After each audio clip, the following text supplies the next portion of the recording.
है कि विस्थापन या फिर इसी को बोलते हैं एकल विस्थापन। क्या बोलते हैं कि एकल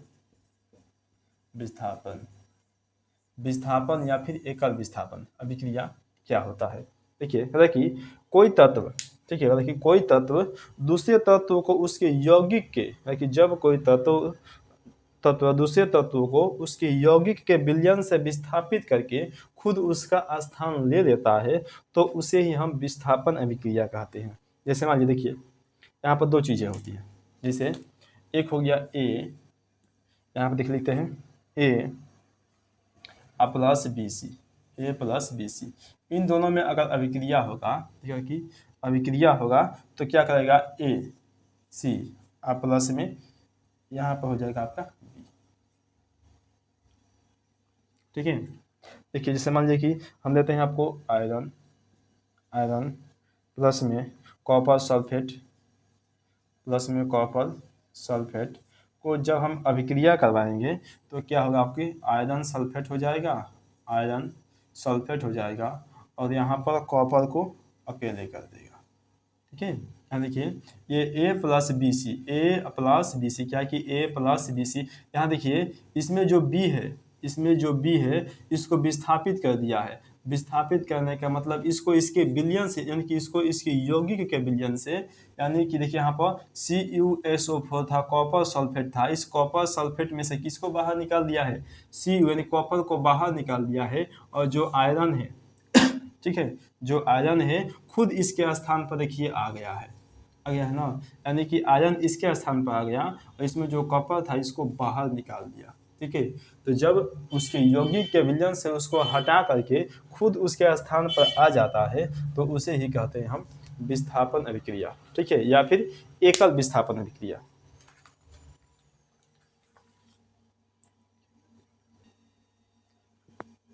तो देखिए अगला प्रश्न आपका द्विविस्थापन अभिक्रिया। ठीक है, इसके बाद जानेंगे हम लोग कि द्विविस्थापन अभिक्रिया क्या होता है। देखिए अगला है आपका द्विविस्थापन अभिक्रिया।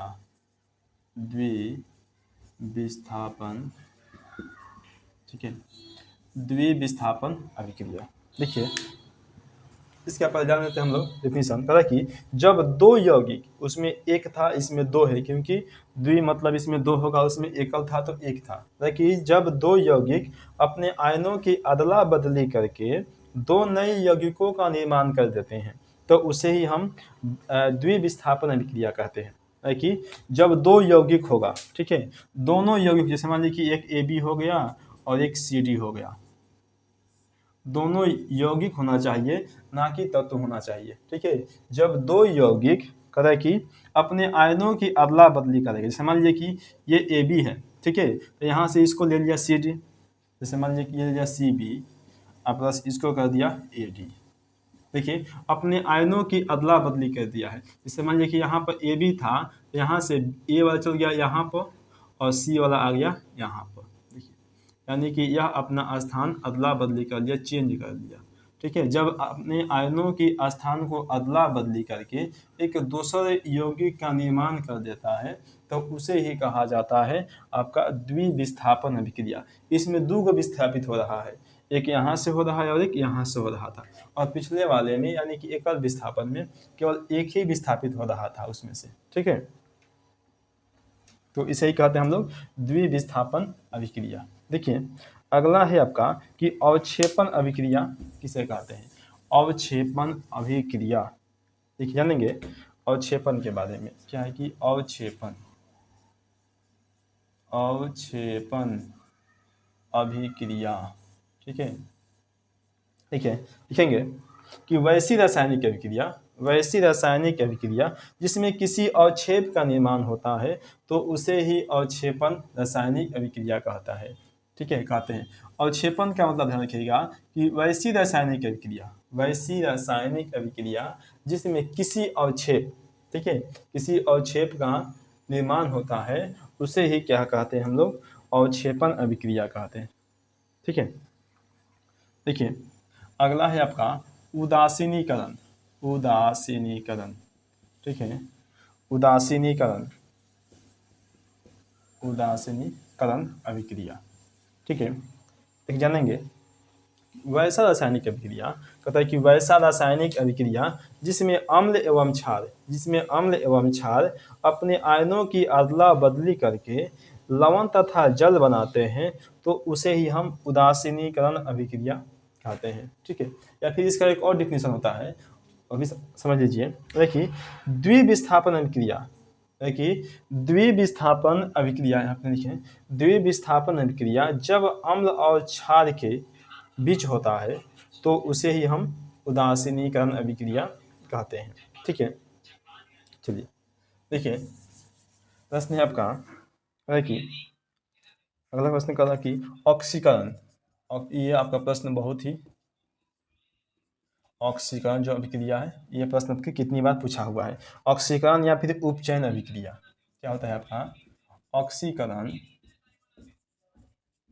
ऑक्सीकरण या ऑक्सीकरण या उपचयन अभिक्रिया, उपचयन अभिक्रिया, ऑक्सीकरण या उपचयन अभिक्रिया। ठीक है, कि ऑक्सीकरण या फिर उपचयन अभिक्रिया किसे कहते हैं, लिखेंगे। देखिए कि वैसी रासायनिक अभिक्रिया जिसमें ऑक्सीजन की वृद्धि हो तथा हाइड्रोजन की कमी होती हो, वैसी रासायनिक अभिक्रिया जिसमें ऑक्सीजन की वृद्धि हो यानी कि ऑक्सीजन का मान बढ़ता हो और हाइड्रोजन का मान कम होता हो, तो उसे ही हम ऑक्सीकरण या फिर उपचयन रासायनिक अभिक्रिया कहते हैं। ठीक है, चल देखिए एक होता है आपका कि अपचयन या फिर अवकलन, एक होता है अपचयन, अपचयन या फिर अवकलन, अवकलन। ठीक है, एक क्वेश्चन होता है आपका कि अपचयन या फिर अवकलन रासायनिक अभिक्रिया किसे कहते हैं।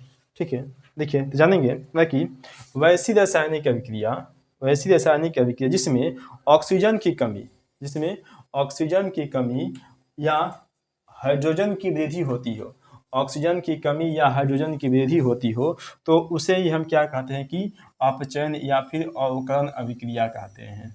ठीक है, देखिए ये दोनों के दोनों एक दूसरे का उल्टा होता है। ठीक है, और अपचयन और उपचयन और अपचयन दोनों एक दूसरे का उल्टा होता है, एक में वृद्धि होगा तो एक में क्या होगा कि कम होगा। ठीक है,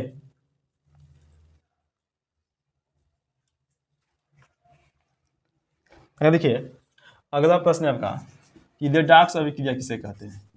ठीक है, कि रेडॉक्स अभिक्रिया किसे कहते हैं, तो लिखेंगे कि उपचयन एवं अपचयन इन दोनों को, यानी कि उपचयन एवं अपचयन, उपचयन एवं अपचयन अभिक्रिया को सम्मिलित रूप से, यानी कि इन दोनों का अगर मिला करके कहेंगे तो वो क्या कहते हैं हम लोग, रेडॉक्स अभिक्रिया। ठीक है, इन दोनों को सम्मिलित रूप से रेडॉक्स अभिक्रिया कहते हैं। देखिए अगला होता है आपका उष्मीय वियोजन अभिक्रिया। देखिए उष्मीय, उष्मीय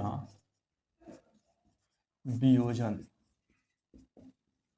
देखिए उष्मीय यानी कि उष्मीय मतलब उष्मा, और वियोजन का मतलब होता है कि टूटना, वियोजन का मतलब होता है कि टूटना, यानी किसके कारण टूटेगा, वैसा रासायनिक अभिक्रिया जो उष्मा के कारण टूट जाता है, वैसा रासायनिक अभिक्रिया जो उष्मा के कारण टूट जाता है उसे ही क्या कहते हैं हम लोग, उष्मीय वियोजन अभिक्रिया कहते हैं। बहुत ही आसान है, यानी कि वैसी रासायनिक अभिक्रिया जो उष्मा के कारण टूट जाता है उसे ही उष्मीय वियोजन अभिक्रिया कहा जाता है। ठीक है, जिसमें कोई उष्मा के कारण टूट जाता है उसे उष्मीय वियोजन अभिक्रिया कहते हैं। एक ही बात है। देखिए अगला है आपका विद्युतीय वियोजन अभिक्रिया, विद्युतीय, विद्युतीय वियोजन अभिक्रिया, विद्युतीय वियोजन। ठीक है, तो ये भी वही है, विद्युतीय यानी कि विद्युत।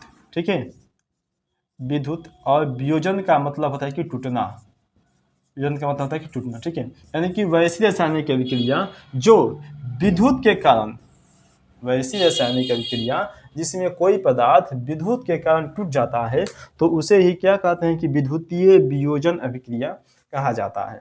ठीक है, और एक होता है कि प्रकाश रासायनिक अभिक्रिया। ठीक है, अगला प्रश्न आपका प्रकाश रासायनिक अभिक्रिया, क्या है कि प्रकाश रासायनिक अभिक्रिया। ठीक है, प्रकाश रासायनिक अभिक्रिया। ठीक है, लिखेंगे वैसी रासायनिक अभिक्रिया, वैसी रासायनिक अभिक्रिया जिसमें कोई पदार्थ प्रकाश के कारण टूट जाता है तो उसे ही प्रकाश रासायनिक अभिक्रिया कहा जाता है। ठीक है, देखिए एक और है, इस प्रकाश रासायनिक अभिक्रिया को हम लोग प्रकाश वियोजन अभिक्रिया भी कहते हैं। प्रकाश वियोजन अभिक्रिया, ध्यान रखेंगे, प्रकाश रासायनिक अभिक्रिया को प्रकाश वियोजन अभिक्रिया भी कहते हैं, क्योंकि इसमें जो टूटता है पदार्थ वह किसके कारण टूटता है, प्रकाश के कारण टूटता है। ठीक है, तो प्रकाश वियोजन अभिक्रिया भी इसे कहते हैं। अगला प्रश्न आपका कि ताप रासायनिक अभिक्रिया। ठीक है, लिखेंगे कि वैसी रासायनिक अभिक्रिया जो ताप के कारण टूट संपन्न होती है, जो टेम्परेचर के कारण संपन्न होती है उसे ही हम लोग ताप रासायनिक अभिक्रिया कहते हैं। ताप रासायनिक अभिक्रिया, ताप रासायनिक अभिक्रिया। ठीक है, अगला देखिए एक और होता है आपका ज्वलन ताप। ज्वलन ताप, ठीक है, याद रखेंगे ये आपके प्रश्न पूछा हुआ है 2 नंबर वाला में, कितनी बार इसको पूछा है, ज्वलन ताप। लिखेंगे कि वह न्यूनतम ताप जिस पर कोई भी पदार्थ जलना शुरू कर देता है तो उसे ही क्या कहते हैं हम लोग, कि ज्वलन ताप कहते हैं। ठीक है, चलिए तो आज आपका जो चैप्टर है, आज चैप्टर आपका 1 समाप्त हो गया, एंड हो गया। ठीक है, अब इसके बाद हम लोग चैप्टर नंबर 2 को पढ़ेंगे।